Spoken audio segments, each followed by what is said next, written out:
Good evening, everyone. My name is Tim Owens. I am a member of the Main Street Board. Main Street is the group that is sponsoring this forum. And what a tremendous group. It's really great to see all of you out. And I want to welcome everyone. And it's amazing. Someone spoke to me just earlier, a little bit ago, and said it's amazing to have this number of people this interested in economic topic. I think that speaks a lot. And I really do want to extend our appreciation for your interest and for your being here. And I know that you have a great program ahead. Main Street believes that a solid revenue strategy for the states does not overburden any one segment of the population. It relies on sales, income, and property taxes, the proverbial three-legged stool, and provides enough funds for properly support the duties of state government. Unfortunately, in 2012, Governor Brownback engineered a massive income tax cut under the premises that it would jumpstart the Kansas economy. Instead, revenues have plummeted, requiring even more cuts to services. Tonight, we will learn where we stand today. Our speakers are Annie McKay, the Executive Director of the Kansas Center of Economic Growth since 2013, and a guy that I've known for a long time in several different capacities, Duane Goossen, who is, I've known him as a legislator, as a member of the administration of two governors, and certainly as an expert in the field. He's going to be talking about finance. Former budget director of the state of Kansas. Senior fellow now at the Kansas Center for Economic Growth. The center is a nonprofit organization that conducts research and analysis of state policies that help ensure all Kansans prosper. And another good friend and longtime colleague, Kansas Representative Kathy Wolfe Moore, served in the legislature at the same time I did. One of those people that we worked well across the aisle, and then we worked well across the rotunda. and we've worked across the county for many years, and I'm really having Kathy here. She currently sits on the House Taxation Committee and the Appropriations Committee. Our moderator tonight is another good friend, Mike Taylor, I've known for many years in many capacities. Starting out government, he and I both have served with many capacities with regard to municipal government, and I met him when he was the city manager in Wichita, I believe, and working with the state in a lobbying capacity, and now with the unified government of Wyandotte County in Kansas City, and is well known in the capital and a tremendous asset to our state. And I'm really pleased to have Mike here to moderate this discussion tonight. So with that, I'm going to turn the mic over to Mike. And welcome. Appreciate you. Thank you, Dan.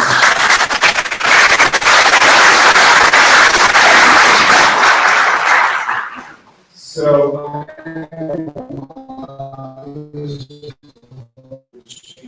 somehow become an enemy of the state. I don't know how that happened, but I got asked the other day, are you now or have you ever been a member of local government? To which I have to say yes, almost always, except when I work as a TV journalist, which that's a love story. So, I'm glad to see so many of you here tonight. I have my own battles with trying to protect the rights of local government, which is a whole other issue. It's not tonight, we can try to do a show on that. But I have to mention, so I went to see yesterday, and we were home before payday, and as I'm there, I shot everything. By the time I got to the counter, there was nobody left, because he just, I heard him say, look, I just need a little $250 million interest on the loan to get me buying these next revenue estimates. So he got the money. The shot of adrenaline to the heart has turned out to be more like a morphine drip, except morphine at least eases the pain. Just these budgets are causing nothing but pain.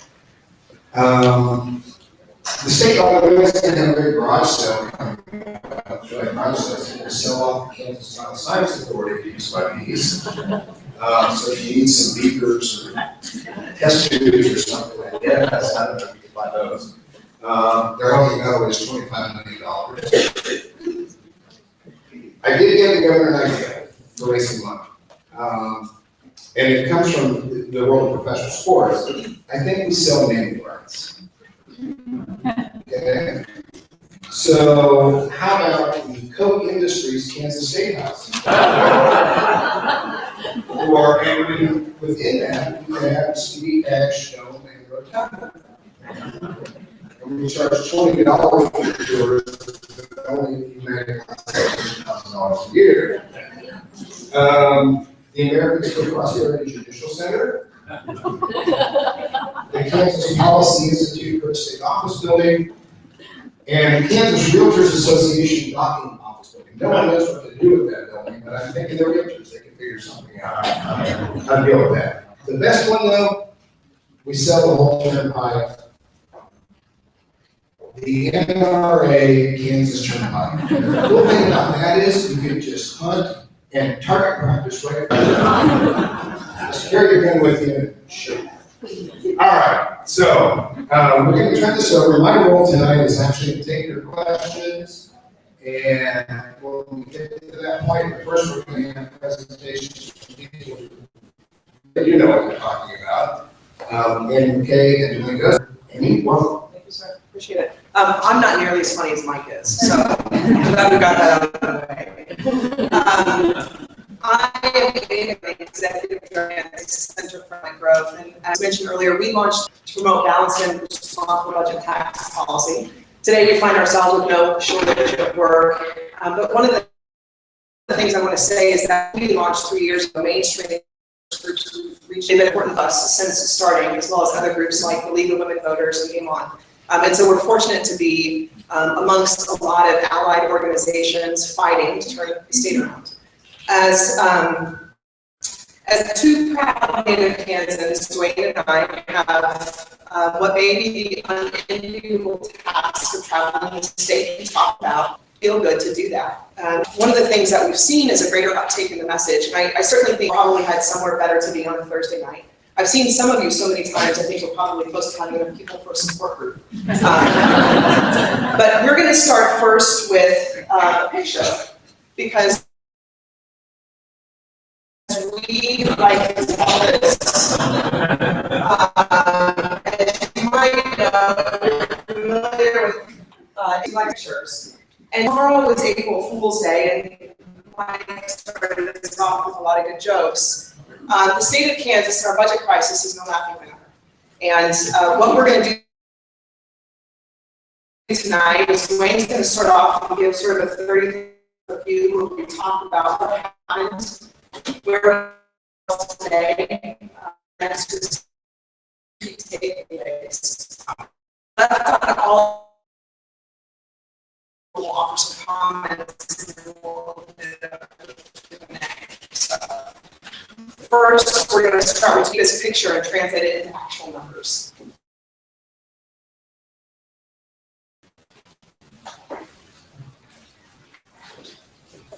Thank you all for coming, and thank you very much for your interest in these topics and your willingness to engage in some very important issues for Kansas. If you've traveled outside of Kansas, recently beyond the line here, the chances that the people you met outside of Kansas, the chances that they knew about that are pretty high. It became a national news story for our finances, and not really in a good way. We had virtually every major media outlet in the U.S. has written stories, multiple stories on Kansas finances, and they're watching to see what happens. And the reason they're watching and writing is because in terms of how we manage our budget and how we manage our finances in Kansas, we have moved way over to one end of the spectrum of states. We got this situation because of the tax cuts that were put in place in 2012. You can trace it all straight back there. Let's review for just a moment what has happened since 2012. Tax cuts went into place, and as Tim remarks, they were sold as something that would give a real jolt to the Kansas economy. And such a jolt that even though taxes were cut, the budget would still be okay. But of course, what happened in the first full year that those tax cuts were implemented, state revenue fell like a rock. $700 million down in 1 year. Normally, in a normal time, state revenue grows. But in the first full year of implementation of the tax cuts, it drops significantly. And that immediately upended the state budget. Immediately, expenditures were up here, revenue was down here. Expenditures up and revenue far below what it took to pay for our bills. Now, we all know that expenditures up, revenue down here, that doesn't work. To fill that gap, first, lawmakers blew through the state's bank account. We had a little over $700 million in reserves going into that period, and that has been reduced to basically zero. We've blown through all of the state's savings. But of course, that didn't solve the problem. That just was a short-term band-aid. The problem is that we don't have enough revenue to pay for our expenses, and taking money out just was a short-term fix. Next thing that happened is that money started to be pulled from other places like the highway fund, or any other fund in state government that had any money in it. And of course, that's the same thing as taking money out of the bank account. It helps one time, it helps short term, but it doesn't fix the problem. Then lawmakers started operating on the expenditure side of the equation, trying to pull down expenses in any way that they possibly could. And probably many of you here already have stories and know the outcome effects of that, but that affects all through state government. We've got block grants now because of that. We've got problems cropping up in state prisons and in state hospitals in all parts of state government because of that. Road maintenance is down. There are all sorts of implications of pulling down expenditures and scrunching things up. But even after pulling things down to the lowest possible level the lawmakers thought they could go, that still didn't close the gap. We still had expenses far higher than revenue because revenue is so low. And so a year ago, when lawmakers came to Topeka, they faced that gap of almost $800 million. And after the longest legislative session in state history, they chose to raise taxes. They raised the sales tax up. They raised cigarette taxes. They raised other kinds of taxes. But even after doing, even though that sales tax increase and the other taxes that were increased in connection with it, calculated out to be the largest tax increase in one-year tax increase in state history, it still did not close the gap. The gap was so big, revenue had fallen so low from the income tax changes, it only closed about half the gap. And the rest of it was closed by moving money from the highway fund and doing other one-time things. So we got it for fiscal year 2016. And right now, our fiscal year in Kansas is July 1 to June 30, and so we're about to do fiscal year 2016. So last year, a budget was passed for fiscal year 2016, which on paper just barely balanced, and balanced only with a lot of one-time transfers. And even though there had been a tax increase, the estimate for recurring revenue came out to $5,972,000,000. Revenue that you get year after year. But the expenditures, remember, that are scrunched down and pulled to the lowest possible level.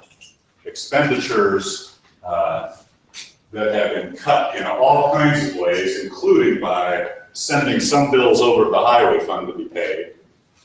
The expenditures still total just under $6.3 billion. And so here's our problem. Even after a tax increase, recurring revenue, $9 billion, approved expenditures scrunched down are 6.3. And there's basically no money in the bank. And further complicated things, revenue coming in below expectations continue to do that. Revenue has been coming in below expectations, which means that not only the state expected up here, that revenue is probably around $5.9 billion. So we're a couple of $100 million apart still, even after tax increases, even after that cannot work. That cannot work. That simply means that we are living day to day to day. There is no flexibility. If revenue doesn't come in as expected, then something has to get cut because the state cannot afford it. Last month, revenue didn't come in as expected, and the governor immediately, using his powers, cut $17 million out of higher education. A cut by higher education between now and June 30th. But even after that, even after you include for this, if you plus up, add up the money coming in, add up the approved expenditures, take into account the $17 million cut. Right now, the state is still $31 million underwater this year. And everything will get worse, which means that at least $31 million worth of something has to happen just for the state to slide by, just to get the state over the fiscal year. And if we go and look at how fiscal year 2017 stacks up, 2017 by 1, you got the same situation playing out. You've got expected revenue, probably set too high, too ambitious, too optimistic, but it's still a couple $100 million below expenses. Until the state solves that problem, we are going to just be in financial turmoil and cannot move forward, and will be a never-ending cycle of financial problem. I'm going to turn back over to Annie now, and she's going to talk about the takeaways from this. And we'll all look forward to your questions in a few minutes. So if you've not heard them talk about the budgets because it's so soft and gentle in the face. So three key takeaways.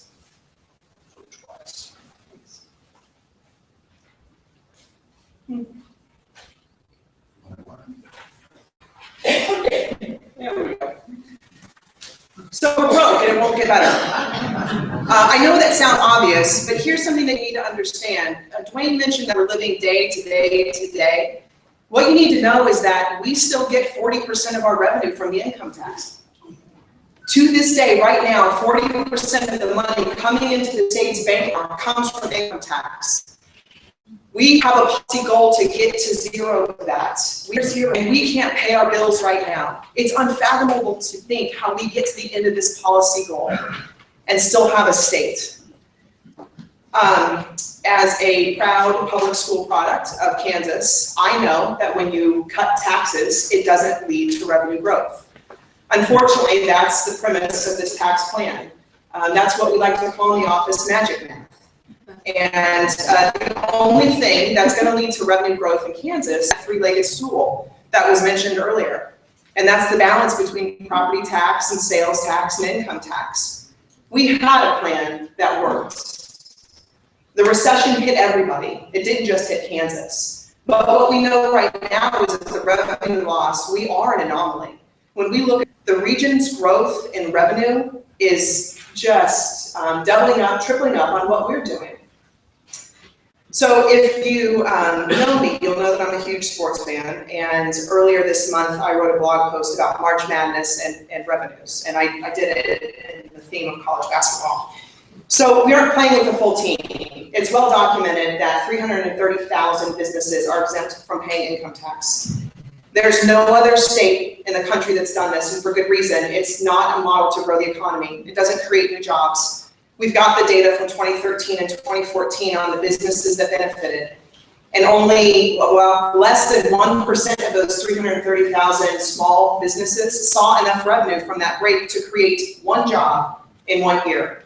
The other 99% saw some break, but not enough to create job, not enough to job growth in Kansas. And at the same time, it's shifted the load to the rest of us to carry. The last piece is that when we started down this path in 2012, the governor famously said a lot of things, but one of the things he said was, look out Texas, here comes Kansas. This is a borrowed game plan that will not work for us for a number of reasons. And what you may not know is that there are 9 no-income tax states. And those 9 no-income tax states have a lot of things that we don't. They have other sources of revenue. They have oil and gas and tourism. And despite us telling this tale, I still am encouraging my friends out of state to travel here and vacation in Kansas, but it's not been terribly successful. We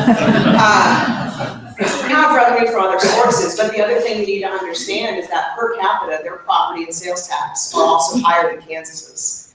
And what have we done since starting down this path? We've raised the sales tax. Property taxes have gone up all over the state as local communities look to backfill what the state has cut. Rural counties are being hit the hardest. Kansas's approach to tax policy shouldn't come from a Texas playbook. We should get back to doing the things that we know that work. We should be thoughtfully crafting balanced policy that reflect the values of Kansas and also meet the needs of all Kansans. And this is the last point I want to make that's not on the screen, but I think that it's really important. As Duane and I both grew up in the central part of the state, there is no school district, there is no county that is on an island unto itself in this state. We are 105 counties. We are all standing in the same line to have our pockets picked to pay for this policy.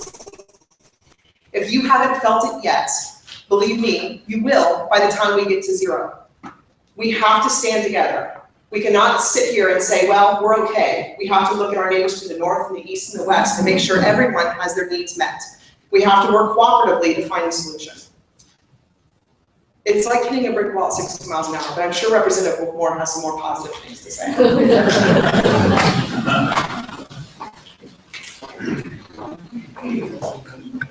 Actually, I did have some positive message for you, but I don't.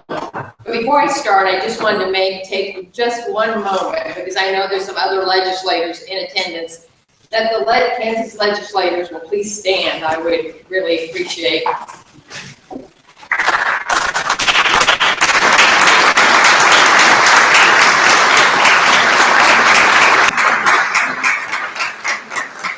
Senator Pat Petty, Representative Nancy Lusk, Representative Linda Gallagher. Did I miss anyone I didn't see? I have to tell you, if you're a constituent of any 4 of these ladies, you are very lucky indeed. They're some of the finest legislators that we have in the state of Kansas. So thank you all for being here also.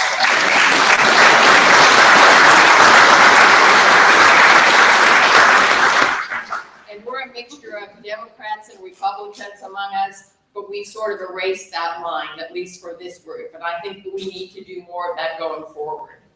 You know, Annie and Duane talked about the tax plan, and clearly the point of the tax plan was to bring businesses and to bring jobs to Kansas. Clearly that's not happening.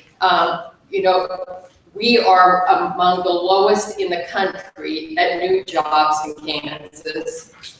We have some of our personal income. It's kind of considered the gold standard of how you're doing in your state. Our personal income has gone down. And then another interesting fact is United Van Lines does a study every year, and they kind of look at out-migration and in-migration into states. And as you might imagine, Florida probably had the most in-migration. Kansas and the Midwest have been what they've called balanced. We lose some, but we gain some, as you would expect. We're not a desert environment. We don't have the advantages of the West Coast. So we've always been balanced until the past 2 years. In the past 2 years now, we are towards the top of the list on out-migration. So clearly, instead of people coming to Kansas, they are leaving Kansas. And I think a lot of that has to do with a lack of confidence in Kansas. I truly think that's what's going on here. As I think Duane or Annie mentioned, we are the butt of late night TV shows. We're in publication, and it's not in a positive manner. And so you would think that with all this negativity and a tax plan that is clearly not working, that you would change directions. You would think. But I've never been in a situation where reality is so consistently ignored, and that's what's happening. It appears that the captain on our ship, the governor, is willing to go down with the ship. And just to be right, I don't know. I can't figure it out.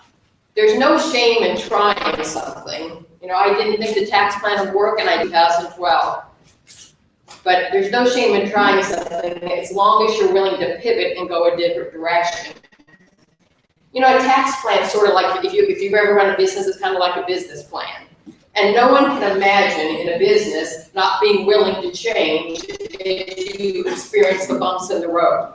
You can't even imagine that. If that happened in your business, well, probably you'd be ousted by the board of directors if you're the CEO. I can't imagine that any business would be allowed to fail in such a spectacular manner as Kansas has. It's quite unbelievable. So then I was thinking and doing some research on what really does drive businesses and jobs and new economic development to a state. And these are the things I believe that drive the businesses. First, it's no secret, it's education, K through 12. Everyone knows when you're looking for a new place to move, you always check out the schools. Even if you don't have children, you check out the schools because you want your property to hold its value and you want to live in a stable community. We're damaging our schools. It's just that simple. The next thing businesses look for is they look for a stable and well-trained workforce. I have the honor of serving as the chairman of the board of the Wyandotte Economic Development Council this year. And one of the things we're working on is we partner with our local community college, Kansas Community College, and we're trying to find the training and that we're trying to offer the training and the skills and develop those so that when our businesses come, we can match up and we can provide that training. That is going to be enormously successful unless we continue to get hits on higher ed, because that will terribly damage our efforts in that area. So it's K-12, it's an educated and well-trained workforce, and another one that's definitely not occurring right now, and that is a stable and predictable and fair tax system, and clearly we do not have that. So that is a major problem. You know, I like to use analogies sometimes, and if you're in a family and your family's fallen on hard times, probably the first thing you're going to do is you're going to cut whatever expenses you're going to have, and then you're going to probably have to go through some of your savings and maybe your retirement account, and then you borrow from your relatives and your neighbors and your friends. At some point, you're going to have to decide, you're going to have to make a different decision because all those sources are going to dry up. And so any family, I think, would make the decision that they've got to bring more revenue in. Somebody has to get another job. Something has to happen differently. In Kansas, for whatever reason, we seem to be incapable of making that shift and making that decision. And it's extremely damaging. It's not just damaging to schools, it's damaging to mental health. You probably read the stories about what's going on in Osawatomie. It's damaging to early childcare. It's damaging to highway and the jobs that they provide. So I'm really sorry I can't provide you with better news, but it's just not out there right now. The only thing I can really offer is that there is an election coming up, and we have to elect people that understand this and are willing to stand up for schools and mental health and prisons and whatever else that we are damaging by our current tax plan right now. So why don't I stop and give you all a chance to ask any questions you have of the three of us. Thank you, Representative. Thank you. Very much.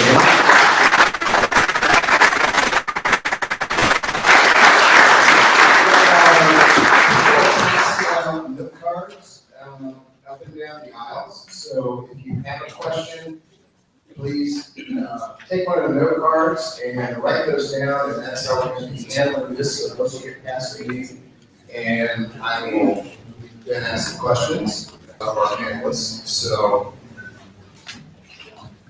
please, I think we've got a lot of time. I hope there are a lot of really good questions that will be asked. And while we're kind of filling that time, I will make a statement, and it's kind of the form of the first question to get your opinions. But I was there when they did these tax cuts, and I know that the argument was made that it was in order to prop up economic development of the state economy.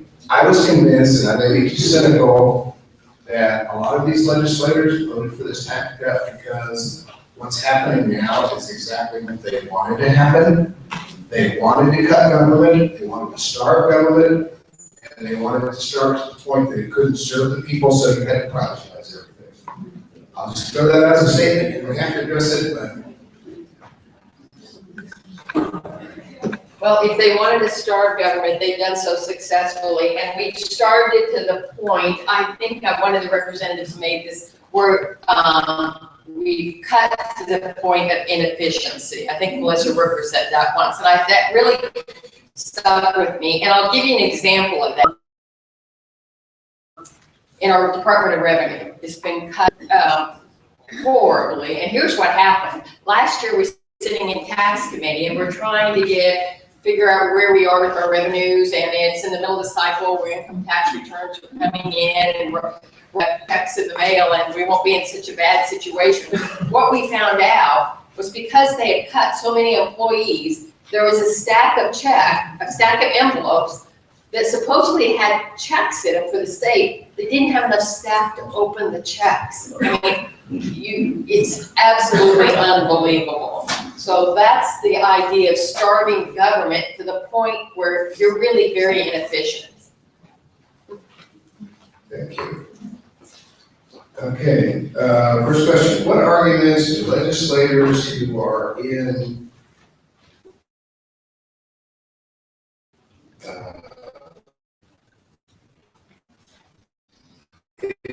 favor of the governor's plan give for staying true to it that's already not working? True believers. Yeah, I mean, I think a lot of what we hear in terms of those who still this plan near and dear to their hearts is that to give it time will work. No one that's led us down this path, and since then it's work. Just give it a few years, and I'll tell you, look at all of the serious economic literature cuts like this. There are a handful of other states, some taxes we did. We went big, but did so before the recession, and none of them saw growth. It never materializes. So we can wait 15 years, and it's not going to come. It was mentioned earlier by Representative Wolfe Moore that we're near the private job growth, and that's when the focus is growing private jobs. And certainly our unemployment rate, that's lifted up as an example of the tax cuts working. I've got news for you. We're getting back to Kansas's normal. Everybody's unemployment rate is going down. That's called recovering from the recession. So where there are some bright spots, it's because we're coming out of the recession, and other states didn't mess with their revenue structure to get that to happen. So they're really having their cake and eating it too. They're having more revenue come into the state and getting back to investing in the things that they cut during the recession. Whereas we are having to pull back and rack up credit card debt at the same time. Okay. Here's a question about House Bill 44, which is a proposal from Representative Mark Hutton out of Wichita that would eliminate what they call the LLC loophole. I'm not sure it's a loophole, I think it's what was intended, and then would lower the sales tax on food.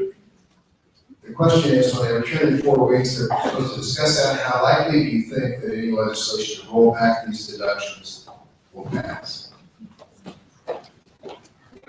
Well, the bill that he's speaking about, as he said, it closes the loophole for the LLCs, but it also lowers the grocery tax rate, which would be a wonderful thing to happen as far as the grocery tax. We probably have, I think, the second highest in the nation on grocery tax, food sales tax. However, we just simply can't afford to do that now. Family that's broke, you you just gotta pay, we've got to pay the bill. So how likely it is to happen, even if it does happen, because he will veto any attempt. He considers that his signature piece, his landmark piece. So I just can't predict what will happen.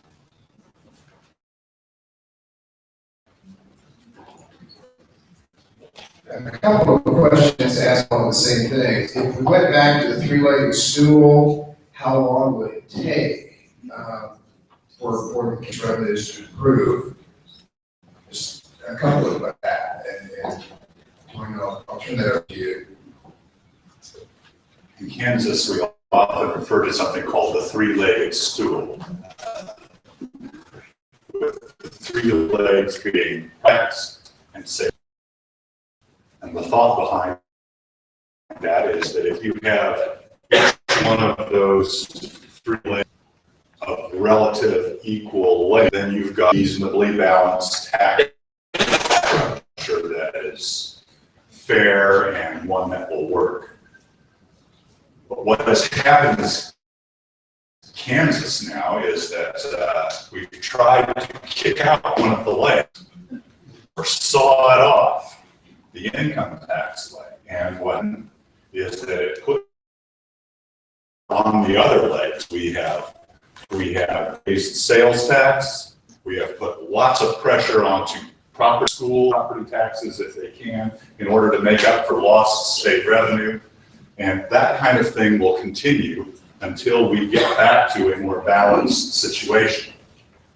But adding the income tax back in, or restoring it to some portion at least of what it once was, takes time. That isn't going to happen overnight. Even if the legislature comes back and passes this bill, and even if the governor signs it, as that sounds very doubtful, assuming that it can pass, even if that would happen, it would still take almost a year to start bringing revenue in under that scenario. So we're in for this is something that is going to, it's already damaged our state significantly, and that's going to continue for a while yet, because there is a quick fix to it.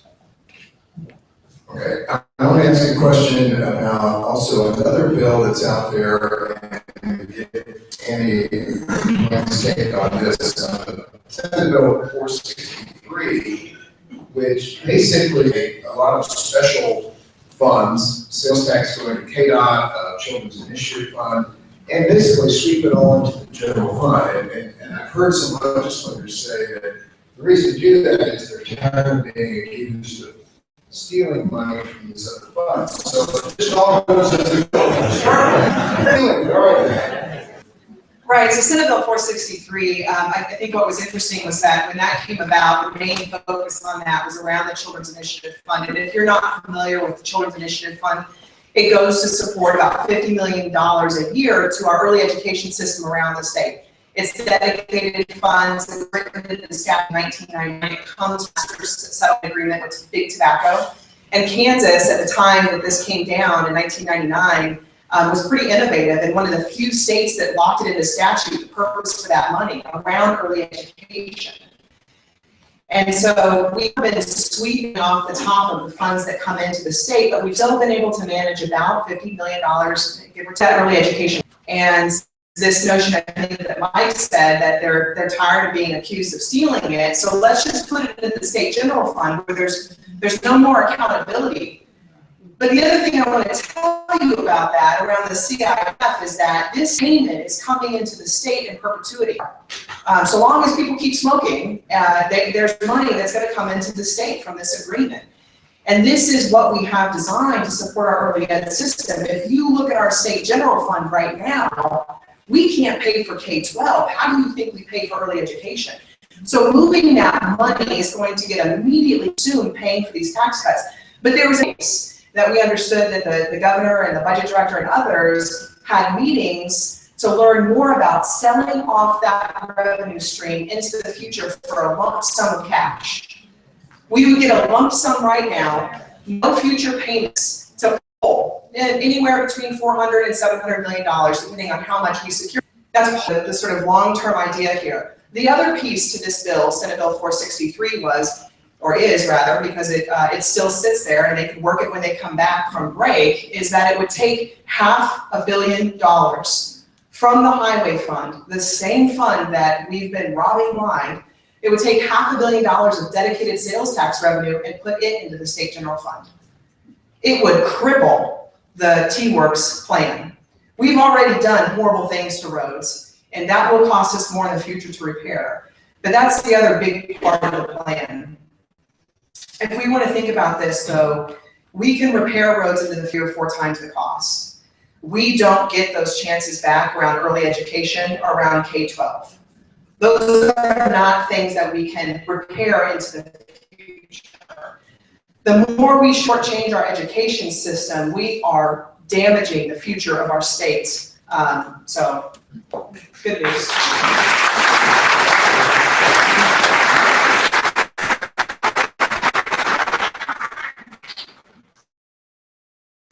And I know Duane has seen some of this recently. How much has connection of federal Medicaid, Obamacare hurt the budget? And I will tell you that for unified government in that county, it's one of our top priorities to expand Medicaid. It would help thousands of our citizens. I think in Johnson County it would as well, across the state. If Kansas would expand eligibility for Medicaid benefits for people, the federal government would pay the total cost. How about now? Better? Okay. I'll start over. If Kansas would expand Medicaid eligibility to more people, the federal government would pay the entire cost of the expansion. That has been just for more. If we had taken it at the beginning, of federal money would have already stayed to go to doctors and other medical providers for caring for Kansas citizens. We've bypassed more than $1 billion. We're bypassing money right now. It's very minute. It just keeps, the amount keeps climbing every minute that we don't do this. And it's, there is no benefit to us turning, we don't pay lower taxes turning the money away. We don't get, we're just missing out. Most states have already, Kansas is one of a number of that continue to refuse this money. And I hope that lawmakers can assess this and make a decision about Medicaid expansion that is practical for Kansas and find a way to let this money flow. It would not only help Kansas citizens who need health care, but it would also bring much needed money into the economy. Thank you. And of course, you're a legislator who expresses support for that, just yanked off the committee, but I want to bring up the topic again, a number of questions, I've framed a number of them, but the school finance issue is kind of the big kind of in the room. Legislature passed a solution to that, I suppose, right before the Democrat actually a constitutional protest of that.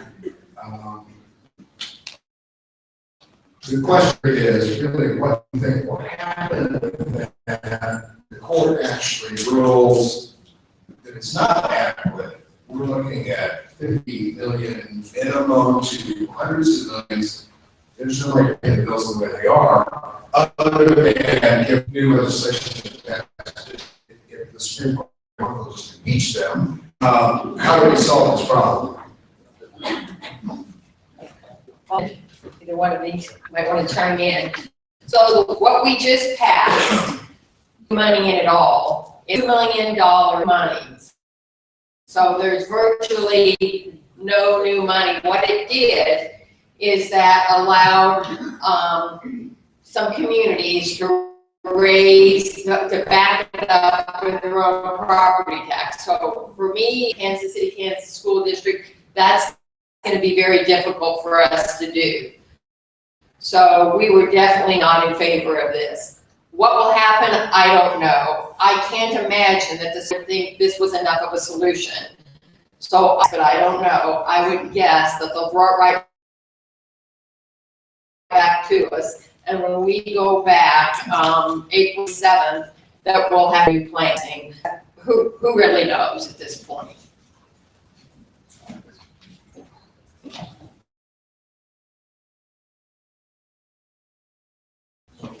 A question that's been before the legislature just recently, whether the question that has been before the legislature just in the last week or so has been funding is being distributed equally to school districts. The Supreme Court ruled that it was not, and the legislature was directed to do something about that. Now, that's actually the small of the school finance lawsuit that is currently pending is adequate. Only ruled on whether it's being distributed equally, the amount is adequate. That ruling is coming, and it seems almost certain that the court will know it is not adequate, and that adequacy amount, to make it adequate, takes probably hundreds and hundreds of millions of dollars. And of course, if we go back to that chart on where we are right now, Kansas is broke at the moment.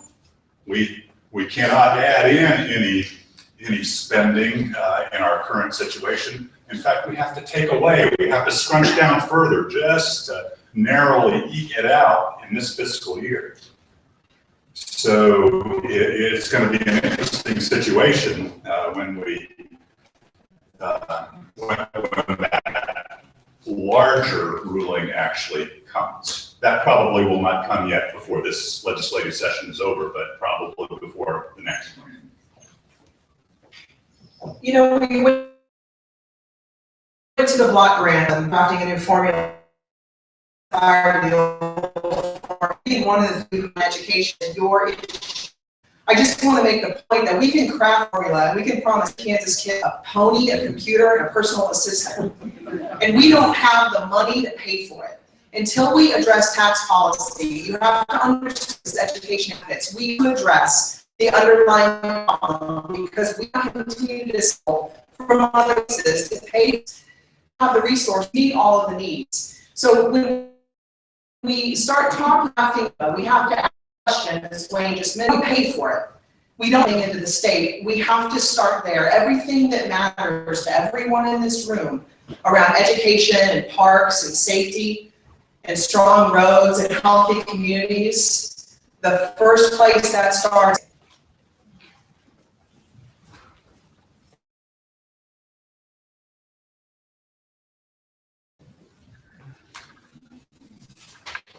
Similar questions on this says, why are they so off actual revenue every year?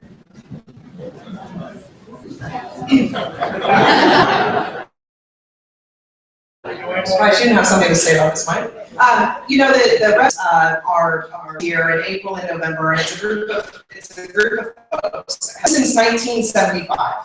And I'm going to sort of tell you why that's important. The Budget Office, Kansas Legislative Research Department, 3 economists from different state universities, Wichita State, K-State, KU. And those folks get together in November and April and look at a number of different metrics and determine what they think the forecast is for state revenue and other things. So this started in 1975, and from 1975 to 2013, that's when the tax cuts went into effect, we were off, on average, the revenue estimates by 0.2%. 0.2% frame. Even during the depths of the Great Recession, which the man to my right was there for this, he was part of that CRE group then. Even during the depths of the Great Recession, at most, we missed it by 2%. During the first full year of the tax cuts, we were off by almost 6%. And now there is an attempt, the governor has said, well, let's take a look at this revenue estimating problem. I think that there's an issue with how we do this. I have to tell you, it was solid from 1975 to 2013. It's not the estimating process that's the problem, it's the tax cuts. When you have numbers that maybe aren't fully accurate. For example, when we started this, it was only 188,000 small businesses that were going to be in this exemption. And then whoops, a year later, we found out that it was 330,000. That's a pretty big miss. So all this is to say, we didn't start having this revenue estimating problem until the tax cuts went into effect.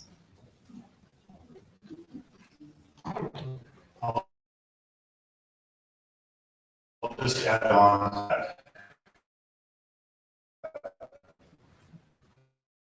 It's like a big man when the state misses it. The state has no flexibility to adjust if the estimate is off. Being calculated, the budget numbers are so close to zero that if the revenue estimate that lawmakers have been below expectations, that means that something immediately has to be cut. The state should be $400 or $500 million for a state our size in order to bridge over the ups and downs of economic things like this. But the state is out of money, and so every miss of the revenue estimate just gets it makes it seem like every miss is practically catastrophic.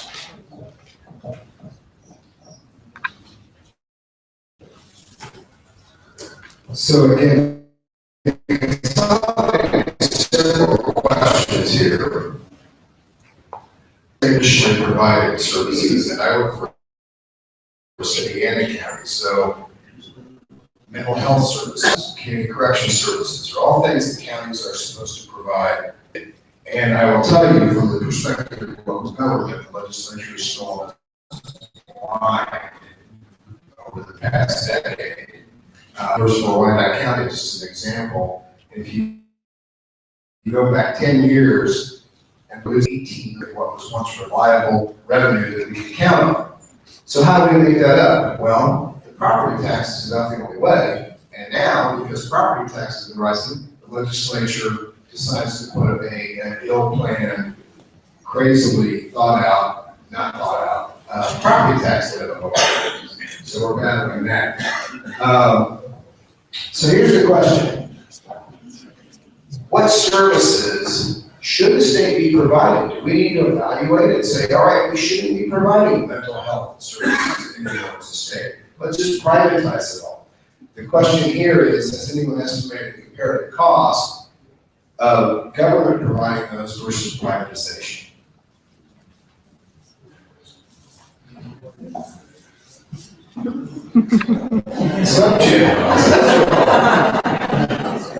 So let me broaden the question out a little bit. I guess it's more maybe, let's turn to more philosophical question. What services do we want government to provide? Do we want a government, as Robert Norquist said, that is the size that you can drown in a bathtub? Or do we actually together as a state and communities and look at taxes and services not as something that's stolen from us, but as, it's going to sound socialist, but as a matter of all of us pulling together to provide services that we all commonly want. Okay, so I will, okay, I'll answer my question. I would say, that I would think that government should be all getting together to provide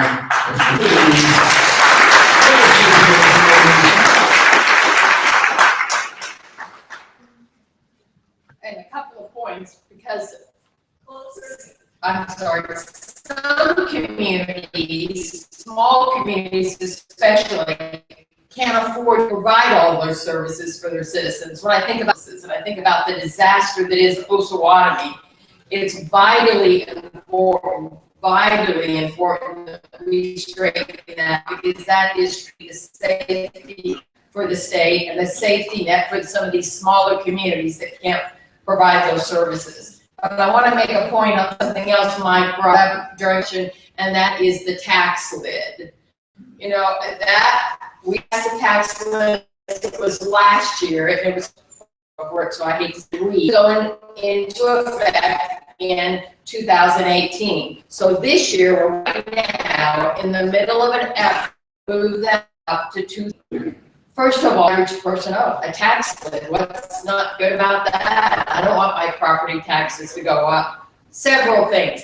Number one, we elect local leaders to make those decisions. State legislators. Number two, it's quite hypocritical in the state legislature to say that local communities should have to have a vote when I'm pretty sure we did not have a vote when we raised the sales tax last year. Critical. And then last of all, what that is really about, the reason we're doing that again this year and moving up the date, they're going to use it for a campaign issue. Because it's a very issue. Your legislator voted against putting a lid on your property taxes. And the reality is, I'm not going to vote for a tax lid no matter what. So that will be a campaign issue that will work very well with people who aren't quite as informed as some of the people in this room. It's the wrong thing to do. It is very much the wrong thing to do. But I fear that it will pass this year, and that will damage local communities because it doesn't allow for population growth, for economic development, when you need to put in new roads and things like that, when you have new businesses moving in. We heard a lot from some local officials who came forward from very small communities. They said, you know, we have unforeseen things that happen with very small budgets. And suddenly we have to do something about it. So it's a very, very bad thing, a tax lid. We have no business interfering in local government. Thank you.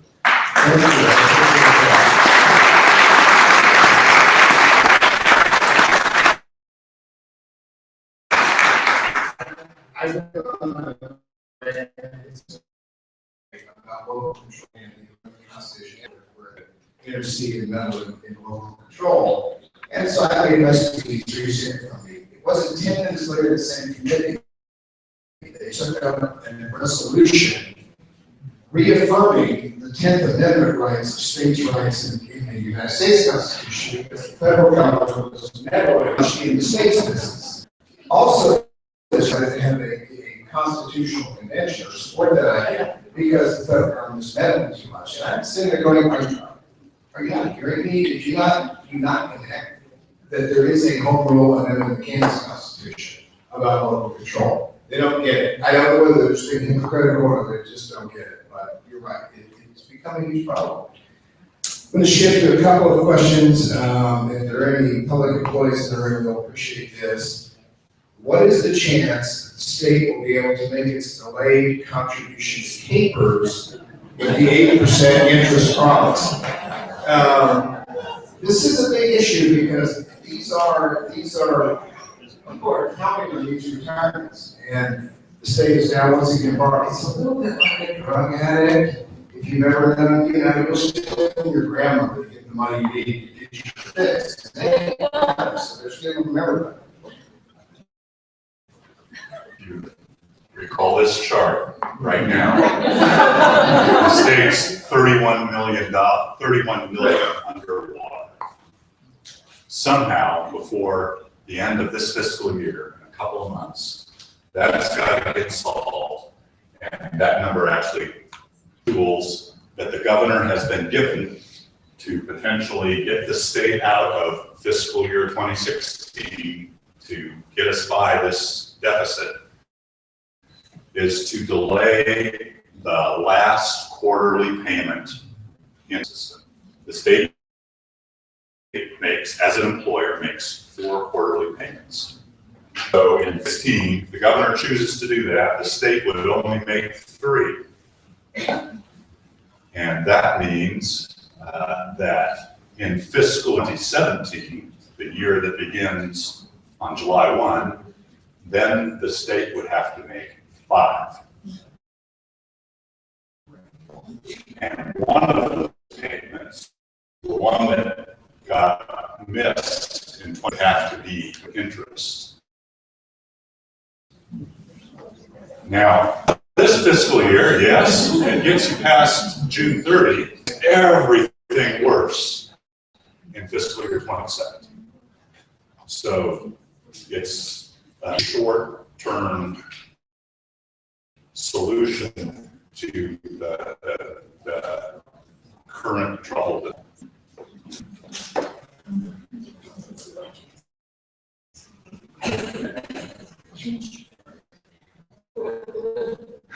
With college. Once asked me, because he was in medical school, and he asked me about credit cards. Explain to me what interest is. And interest is the price you pay for buying stuff you can't afford. And I think that's the state of Kansas has gotten themselves to that position now. I mean, they're grabbing for money anywhere. So here's the questions. Closing the gap. 30,000 businesses that aren't paying taxes. So I don't know if you want to expand on that anymore, but I will make a point because I have a friend in Wichita, where I grew up, who is a CPA, owns his own firm. He makes hundreds of thousands of dollars a year. And he said, I pay my office assistant $45,000 a year, and she paid more Kansas state income tax than I did. And I made $500,000 a year. He goes, it's not right. It's not right. Yeah, I mean, it's not right.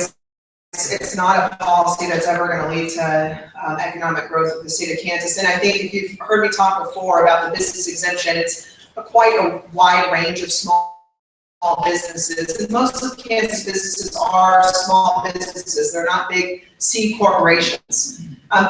So I with my mom and Hutch Craft for craft fairs. It's not a full-time gig. She's retired. It's something that she does. And, you know, I think on a good year, my mom might clear $200. They're great crafts, but it's slow.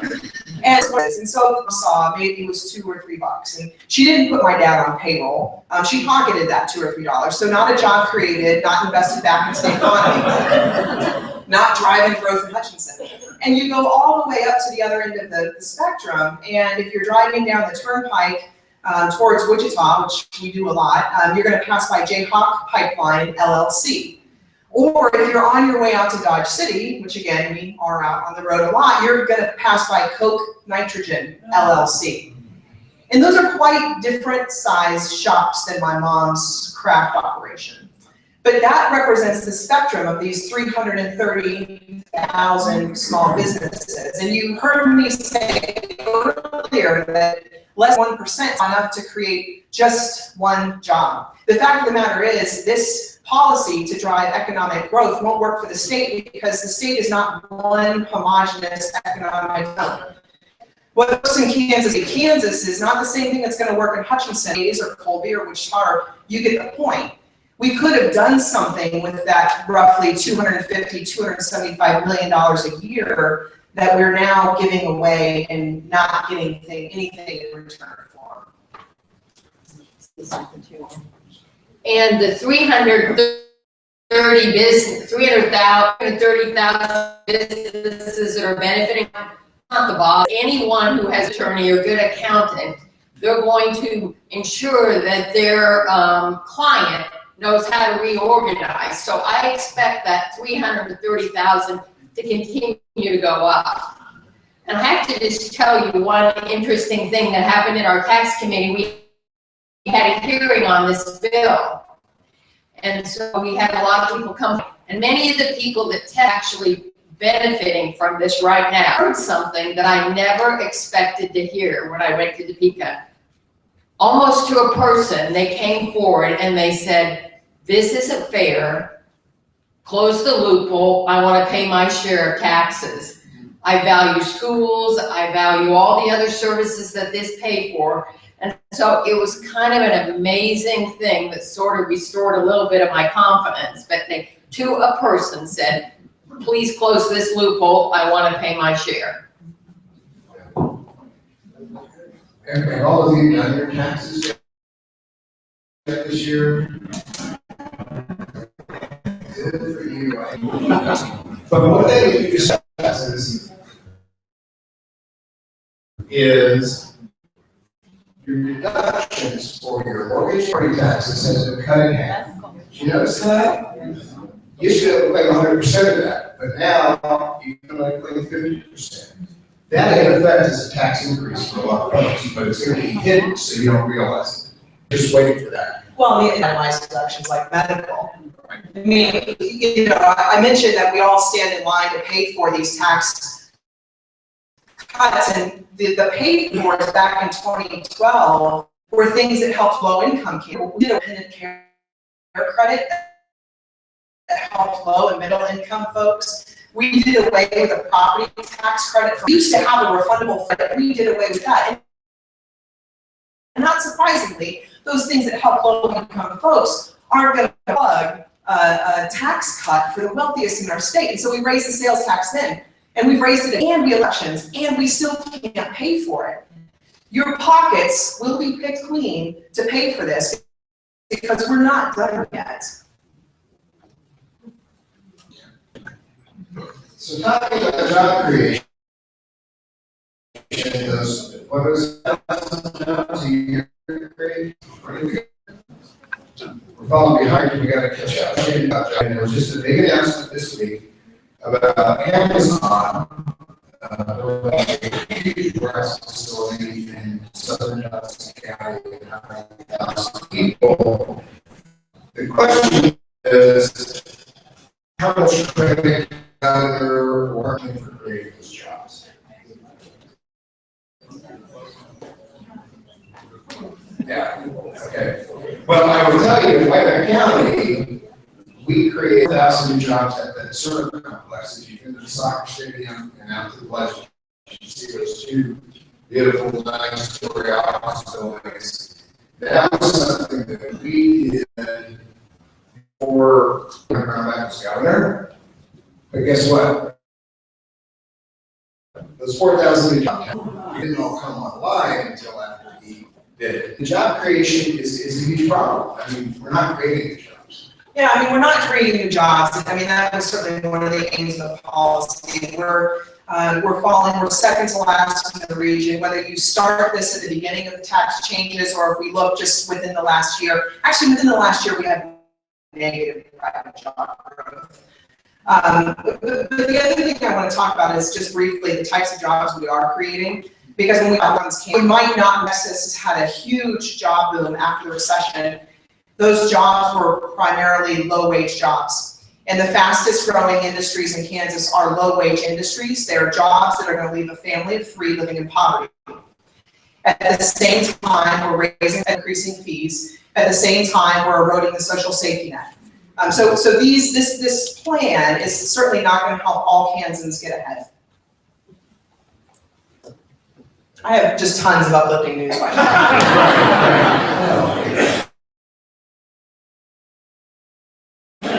You know, and I'll be quite honest, I've said this in the State House, between Kansas is often compared to the national news. I mean, watch late night TV, we're coming here. It has nothing to do with the tax structure.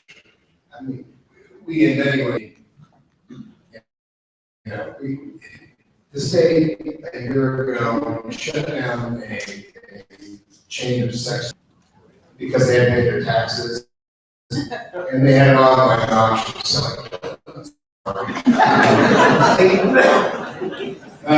Okay, so I'm gonna ask one last question.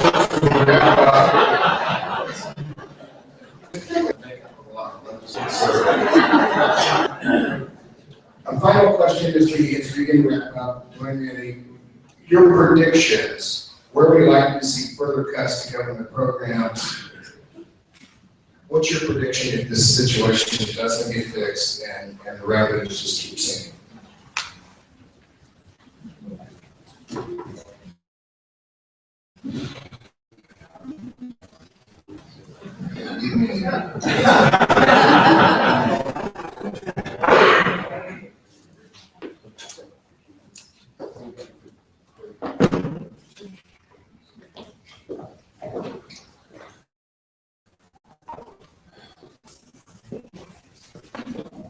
To get out of this fiscal year, just to get out of this fiscal year, probably more cuts of some kind. If the governor chooses to use his option to delay retirement payments, that will spare the budget for the remaining months of this fiscal year, but it transfers the problem then to the next fiscal year.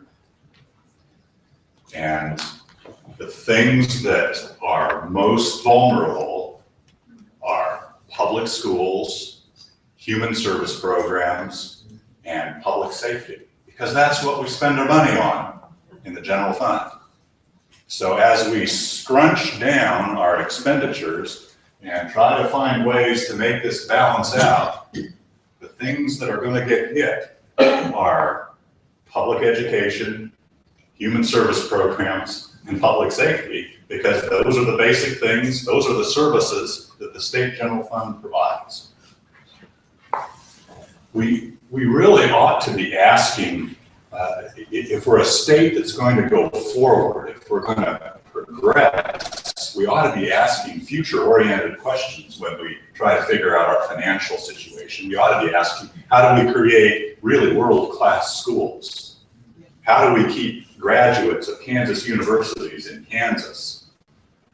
How do we figure out how to improve our healthcare system? What's the best transfer to the future?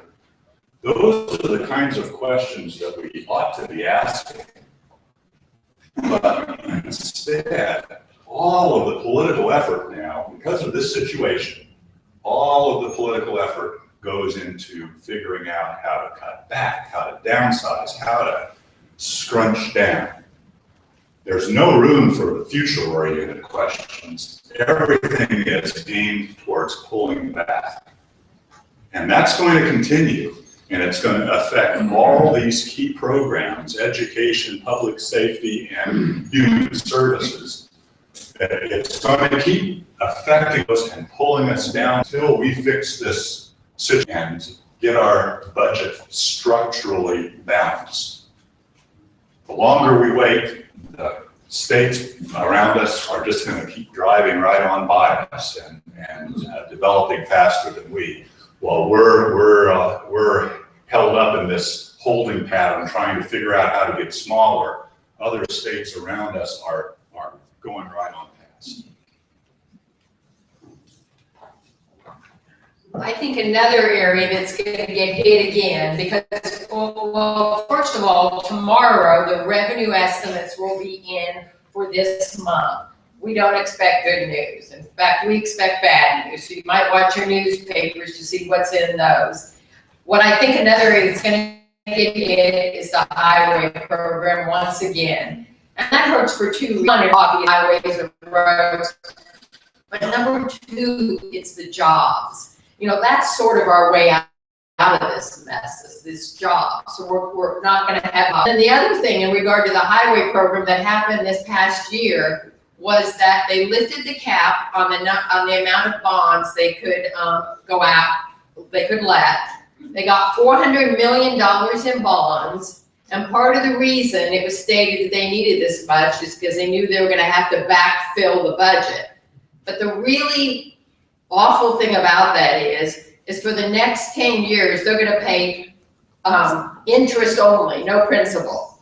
So imagine going out and buying a new home when you knew that for the next first 10 years, all you were gonna be able to pay was the interest. You wouldn't make the purchase. So it's decisions like that, they're gonna put us further in the hole. Because you can imagine how that magnifies the cost of paying off those bonds. I just want to say, sort of, if you're not sign up for our publications. We have a blog post coming out tomorrow where we detail the 3 jokes that are being played on Kansas this April Fools. We have a new K-12 report coming out next week. Duane will probably have a new blog post coming up in the next. It allows you to stay connected to the analysis that we're doing.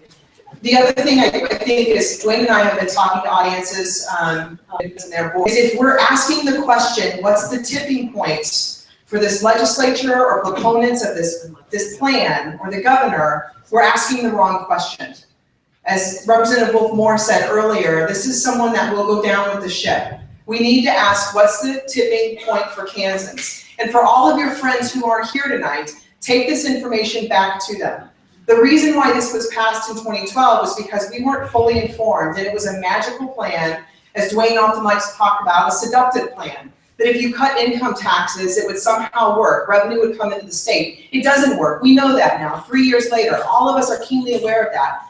But we have to connect this information to Kansans all across the state if we want to craft a new future for all of us. So just something to keep in mind, that we must do this together.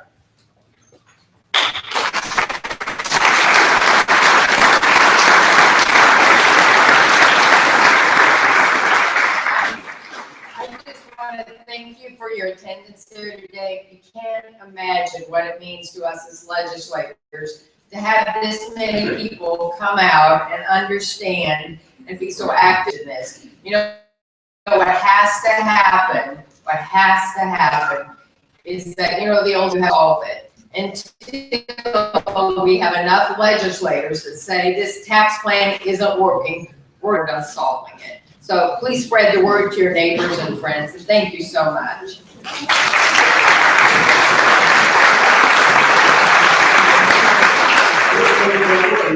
Questions about the political side of this? I would just simply say there is a major election coming up in August, and the entire legislature.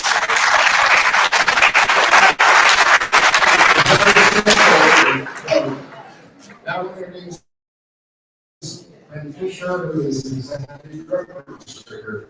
By 30. First, I want to thank Duane, Andy, thank you. You did my closing for me, so no one can say this eloquently to the 2 of you. Thank you so much, Representative Wolfe Moore, for being here tonight. I want to thank the committee and our board for putting this on. People often ask, is it mainstream in a Democrat group or a Republican group? And so I want to take just a quick minute to introduce our board leadership, because I think that they symbolize those of you in the room and our board. Former Representative Cheryl Spalding, Republican, our board. And our vice chair is, out of both on their party, Democrat, former mayor of the Unified Government, Michelle.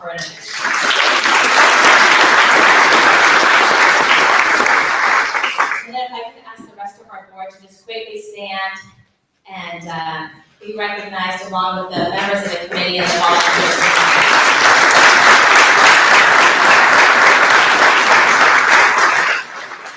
Representative Wolfe Moore introduced, I think, her fellow legislators in the room. I noticed a couple walked in. After we started, I did see Representative Barbara Bollier and Representative Jerry Owsley. Thank you both for being here tonight.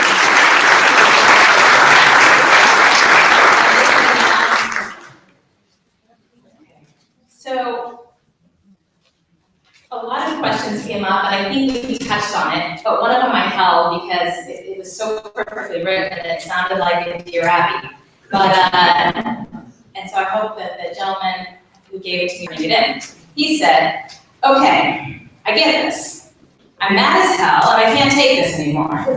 So what specifically, as a Johnson County taxpayer, can I do outside of voting the bad guys out? Please, I'm frustrated in Johnson County.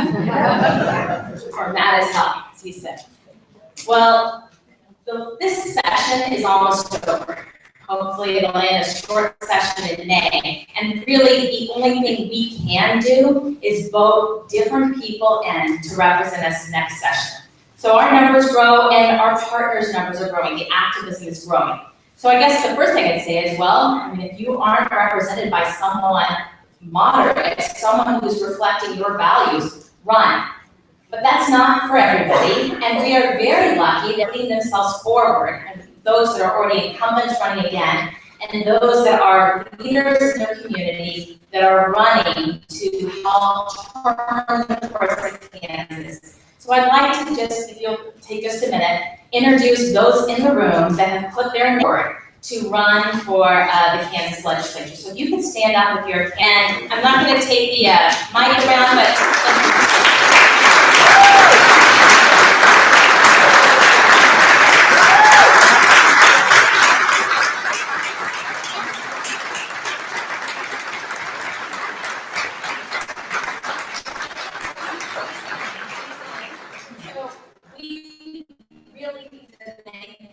folks, because they're giving you all a name on the ballot.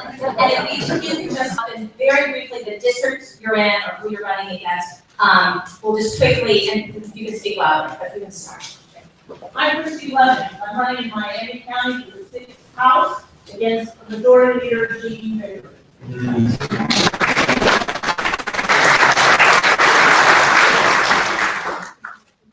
I'm Spencer Kerfoot. I'm running down in Senate District 23, which is all of southeast Olathe, against incumbent Rob. I'm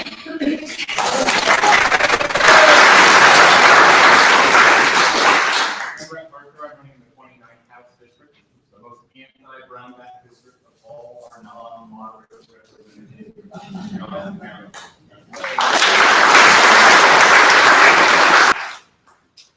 I'm Nick Elsick, and I'm running for the 15th District House seat, and that's all of Olathe, and against Aaron Davis.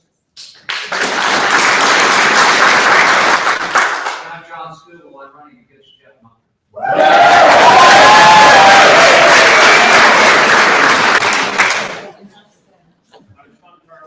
I'm running for the 27th district for the House. I'm running against a handpicked individual by Great American Speaker.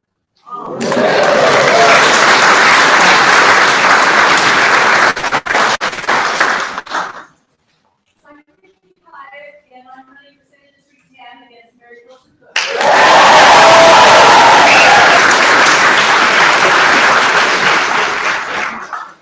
I'm Chris Mark. Oh, wait. I didn't see you, Linda. I am Diane Fife, and I'm running for Senate District 21 for the district, so all when I said this part is Senator Greg Smith.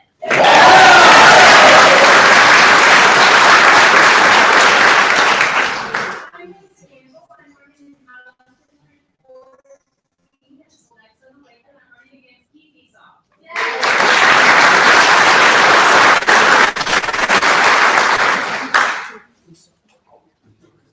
I'm Chris Morrow. I'm Mayor in Gardner, Kansas. I'm running for State Senate, District 9 against Julia Lynn. Goossen.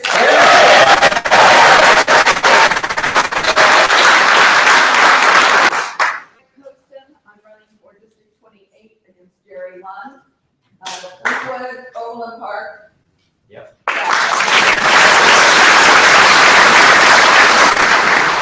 I'm Dan Kessinger, running in District 20 against Rob Bruckman, just north of Virginia.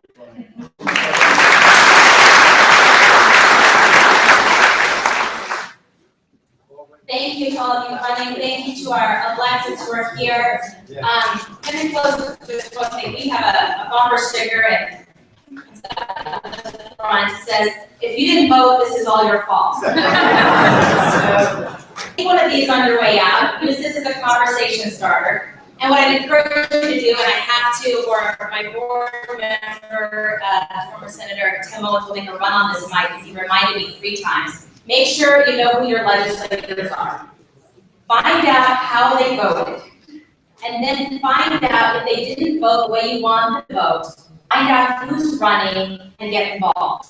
So some of you have the great benefit of being in districts that are represented by moderates. Hopefully they will represent you if they have a strong race. Get involved in those races. If you don't live in one of, if you live in one of those districts, don't check out and think, well, get involved in another district. So last month, I talked a little bit about mainstream and how we're this community of like-minded, and then how we started to transcend that. And this is really about a movement, with an army of moderates that are standing up for strong schools and fiscal responsibility and sanity and a fair tax code and local control. So find others that you can work for. So I'm asking that you, and so the movement isn't just mainstream and our small staff and our board, it's all of you. So I'd ask each of you to do is to commit to 2 hours a month. So you've got March done. Congratulations on writing up the choir. April tomorrow, we have an event on, it's entitled, you should know this, here. It's on the judges, but we've got such a witty title that I can't find it. Overthrowing the Kansas courts, Brownback's attempt to assert the third branch of government. So I think that the last 3 months has sort of been the trifecta. Strong public schools and how they're under attack, what's happening with the budget and the crisis that our face is stating, and now protecting an independent judiciary and honoring the separation of powers.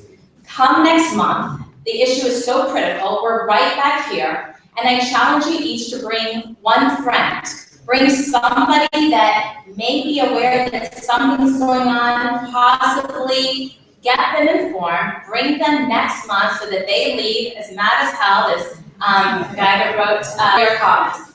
Bring them on April 21st. If you're getting our emails, you'll get a reminder. If you're not, make sure you're on the list. It's free to be on the email list. And forward those emails on so others can get involved, that they can get informed about upcoming events, and that they can get informed as we move into the election season.